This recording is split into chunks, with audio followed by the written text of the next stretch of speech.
আম্মু একটু করে খাও না মা, চিপস চকলেট দিলে তো ঠিকই খাস। দাঁড়া এখনই তোর আব্বুকে বলতেছি, ওই তোকে দেখে নিবে। এই শুনো, তোমার মেয়েকে দেখো, ও তো কিছুই খাচ্ছে না।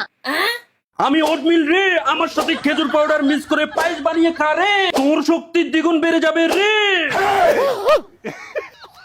আমি কাজু বাটার আর পিনাট বাটার রে, আমাকে পাউরুটি এবং বিস্কুটের সাথে লাগিয়ে খা রে, তোর খাবারের টেস্ট দ্বিগুণ বেড়ে যাবে রে। আমি বিটরুট সিরিয়াল রে, আমাকে তাল মিষ্টির সাথে মিক্স করে খা রে, আমি তোর ত্বক সুন্দর করে তোকে ফর্সা বানিয়ে দেবো আর তোর শরীরে রক্ত বাড়িয়ে দেবো রে। আমি কি রে, তেলের বদলে তুই আমাকে খা রে, আমি তোর শরীরে রোগ প্রতিরোধ ক্ষমতা বাড়িয়ে দেবো রে। আমি নুডলস মশলা, নুডলসের সাথে আমাকে মিক্স করে খা রে, তোর খাবার টেস্ট দ্বিগুণ বেড়ে যাবে রে। আর এই সবগুলো খাবার একসাথে পেয়ে যাবেন homemade food for babies by Jafrin Facebook পেজে। তুমি বলো না, যাও, আমি বলতাম না, যাও তুমি বলো না, আমি বলতে গেছি নিজে বলে ফেলছে। Homemade food for babies by Jafrin Facebook পেজে, পেজ লিংক উপরে দেওয়া আছে।